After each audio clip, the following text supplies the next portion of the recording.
आज हमारे बीच परम सम्मानीय श्रीमान अशोक गौर साहब हैं और आज के इस थर्ड ट्रेनियल जनरल बॉडी कॉन्फ्रेंस जो all India central bank retired officer federation में शामिल होने के लिए आए हैं। सर, आज के कार्यक्रम के बारे में आज बहुत सारी जानकारियाँ आपको मिली होंगी और मैं चाहूँगा कि आप हमारे साथियों को कुछ बताएं, कैसा महसूस कर रहे हैं, कैसा लग रहा है आपको?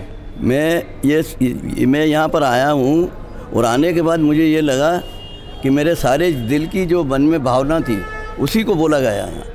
तो इससे अच्छी चीज़ कोई हो नहीं सकती। नंबर कि जो हमारे मन में है बहुत सारी चीज़ें हैं, फ़ायदे भी हैं, नुकसान भी हैं, जो भी है बहुत अच्छा एनालिसिस हो गया।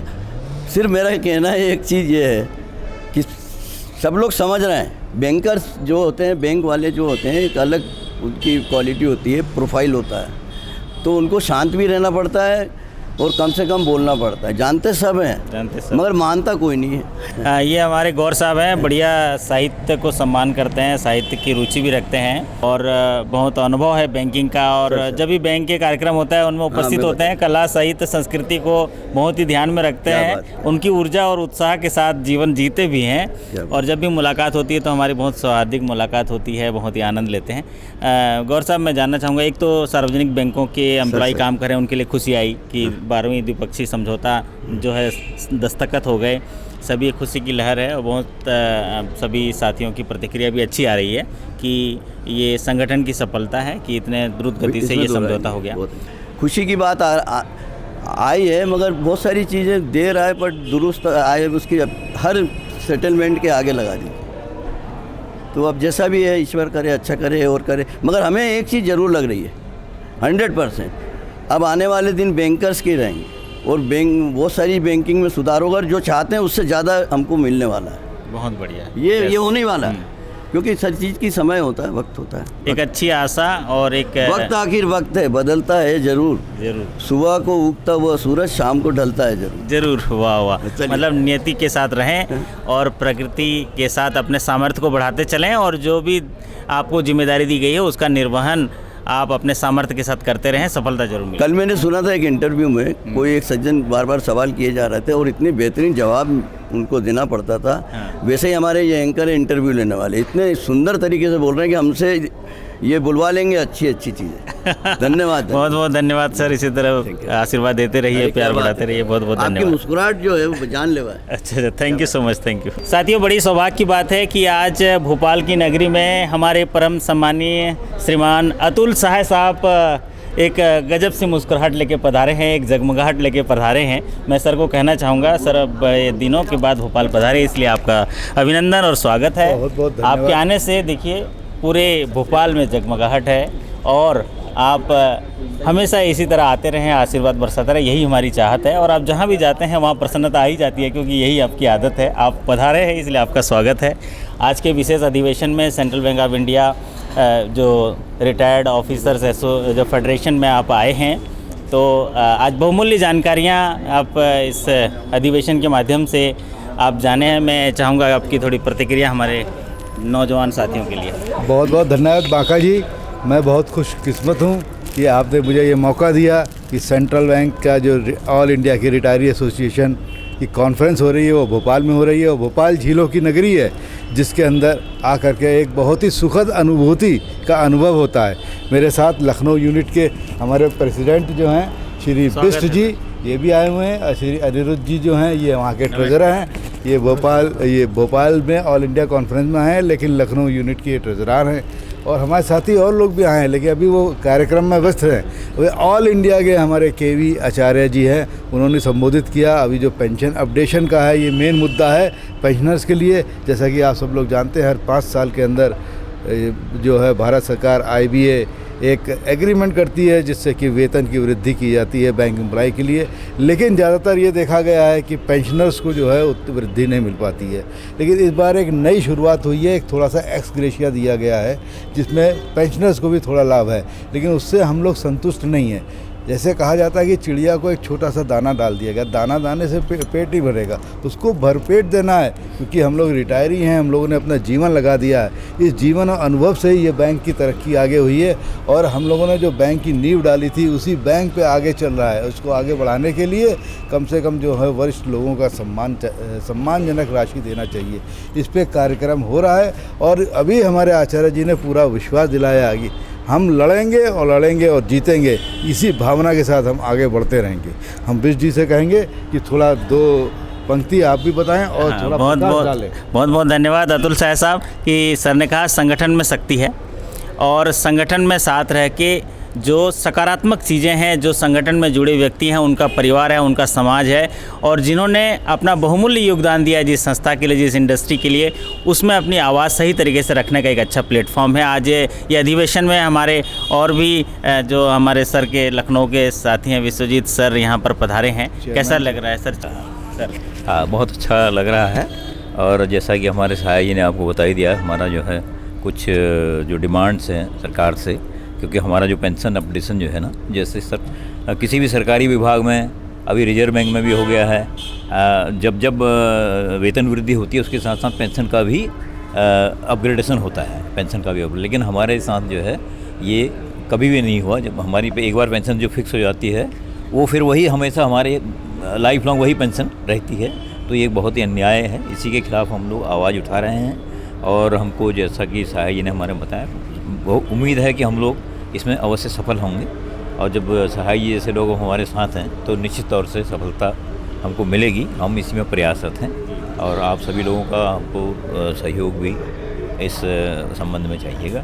बहुत बहुत धन्यवाद आपका। बहुत धन्यवाद सर। ये जो समझौता हुआ है 12वां द्विपक्षीय वेतन समझौता, तो इसके बारे में कोई अच्छी चीज़ आप बताना चाहेंगे हमारे साथियों के लिए तो अच्छी मेहरबानी होगी।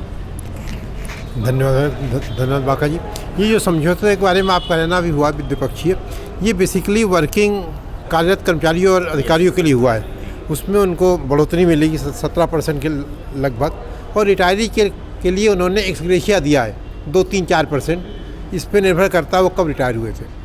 पेंशनर का जहाँ तक मामला है, वो 87 में पेंशन रेगुलेशन आया था बैंक का, 95 में शुरू किया था, लेकिन 87 में शुरू किया था। उसके यहाँ से पेंशनों का अपडेशन हुआ ही नहीं कभी भी। जिसकी जो पेंशन फिक्स हो गई वही मिल रही है। ये बढ़ता है, बेसिक बढ़ता ही नहीं है, कोई बढ़ोतरी नहीं हुई। सबसे मेजर मुद्दा ये है। इस बार इन्होंने रिक्शा दे बड़ा नॉमिनल है। आई थिंक किसी को 2-3 हज़ार 4 हज़ार ज़्यादा किसी को भी नहीं मिलेगा। और दूसरा जो मेजर इशू है हमारे मेडिकल इंश्योरेंस का है। रिटायरी का हेल्थ इंश्योरेंस का प्रीमियम मैं खुद देता हूँ, बैंक की तरफ से कोई कवरेज नहीं है। और वो प्रीमियम जो शुरू हुआ 2015 में आया था, 15 में प्रीमियम 7,000 रुपये था 4 लाख के इंश्योरेंस का। देते देते वो प्रीमियम 1 लाख रुपए हो गया है। अब रिटायरी की पेंशन भी वैसे ही कम है बैंक में, उसमें 1 लाख रुपए दे के मेडिक्लेम हेल्थ इंश्योरेंस लेना कितना मुश्किल होता है। कैसे लोग ले रहे हैं, बहुत से लोग इस स्कीम से बाहर हो गए। तो वो खर्चा भी कायदे से बैंक को बियर करना चाहिए, कम से कम कुछ परसेंटेज ही बियर करें, कुछ तो होना चाहिए ना, कुछ नहीं होता है वो। और दूसरा हेल्थ इंश्योरेंस तो बड़ी नेसेसिटी है, उस पर कम से कम जीएसटी का वेवर ही होना चाहिए। उस पर 18% जीएसटी है, 18% हेल्थ इंश्योरेंस तो बिल्कुल बेसिक नेसेसिटी है, उस पर कम से कम जीएसटी तो नहीं होना चाहिए। खैर वो गवर्नमेंट लेवल की बात है, लेकिन गवर्नमेंट को भी ध्यान देना चाहिए इसके ऊपर। और हमारी संस्था जो है ये all India central bank retiree officer federation, या हमारी जो AIBPRC जिसके वो आए सरकार ये आए थे, है ना, उन लोगों ने बोला, उन्होंने भी बात कही है, लेकिन सरकार की तरफ से कोई सुनवाई नहीं होती है। खैर बोला कि ये लड़ाई चलती रहेगी, हम लोग जीतेंगे।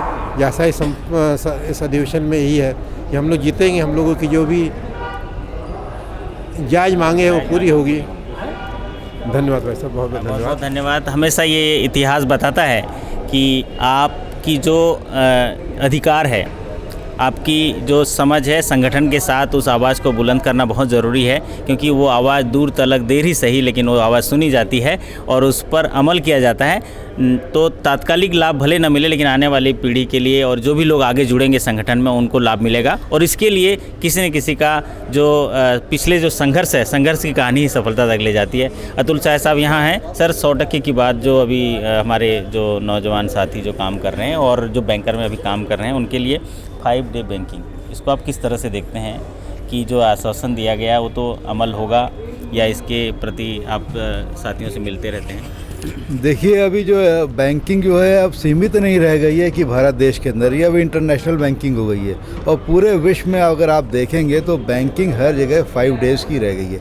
जो सैटरडे संडे सब कहीं ऑफ रहता है, तो इंटरनेशनल ट्रांजैक्शन भी जो होते हैं उसके हिसाब से जो आपके गेटवे बनाए गए हैं उसमें सैटरडे संडे ऑफ रहता है। और डिजिटलाइजेशन इतना अधिक हो चुका है कि अगर 1-2 दिन बैंक बंद भी रहेगा तो कोई आवश्यकता नहीं होती है कि आप फिज़िकली जाके बैंक में कोई कार्य करें। आजकल मोबाइल बैंकिंग बड़ी पॉपुलर हो चुकी है, इंटरनेट बैंकिंग हो चुकी है, बहुत सी जगह एटीएम लग गए हैं। और हमारे मोदी जी ने तो डिजिटलाइजेशन पे बहुत जोर दिया। यूपीआई जो भारत का है वो तो सारे विश्व में और दूसरे कंट्री ले रहे हैं, तो आपको नहीं आवश्यकता है कि बैंक खोले जाएँ। 5 दिन बैंकिंग करने से भी सारे कार्य आसानी से चल पाएंगे। और एक बहुत विशेष लाभ होगा, जब आप 2 दिन का किसी को रेस्ट देंगे ना, health is wealth, health is wealth, ये बहुत पुरानी कहावत है। हमारे नौजवान हों, बुजुर्ग हों, सबका हेल्थ, जैसे अभी हमारे अनिरुद्ध जी ने भी बताया कि हेल्थ को ठीक करने के लिए हमें जो है प्रीमियम ज़्यादा देना पड़ता है। तो ये सरकार की जिम्मेवारी है, वो अपने आम जनता के लिए भी बहुत मेडिकल फैसिलिटी देती है।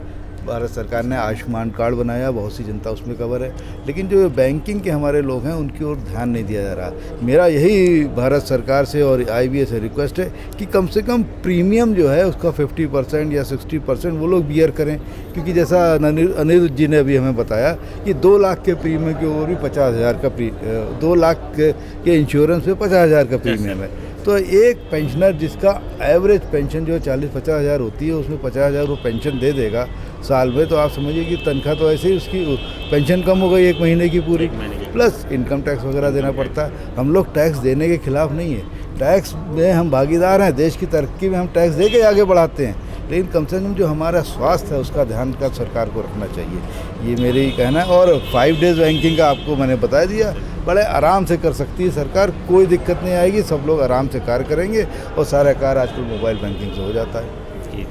बहुत बहुत धन्यवाद। 5 डे बैंकिंग, रिजर्व बैंक में 5 डे बैंक, रिजर्व बैंक में 5 डे भी ऑलरेडी बहुत दिनों से चल रहा है, जबकि वो तो कंट्रोलर है बैंक का, वो कर रहा है, हम नहीं कर पा रहे। हर रिवीजन में टाइम ले लिया जाता है। इस बार जो है एक अच्छा आश्वासन मिला है इस पर, जो है क्योंकि बैंकिंग रेगुलेशन एक्ट में अमेंडमेंट होता है, नेगोशिएबल इंस्ट्रूमेंट में अमेंडमेंट होता है, तो इन बिटवीन शायद एक अच्छा आश्वासन मिला है, जैसे यूनियन के पदाधिकारियों का अनुभव यहाँ साझा हुआ कि शायद इसे जो है आने वाले समय में एग्जीक्यूट कर दिया जाएगा। इसी आश्वासन पे ये 12वीं द्विपक्षीय समझौता हुआ है। जी जी। तो अतुल साहब हैं कि आप जान सकते हैं हमारे तीनों जो सम्मानित साथी यहाँ, इनकी नज़ाकत से जान सकते हैं कि कौन से शहर से आए हैं। आप लखनऊ से पधारे हैं और आप बहुत प्यारे हैं, और सबसे बड़ी बात है अतुल साहब हमारे दुलारे हैं और हमेशा हमारे हैं। तो मैं अतुल साहब से कहूँगा कि कुछ पंक्तियों से थोड़ा हौसला अफजाई हो जाए हमारे साथियों को, तो मज़ा आ जाए।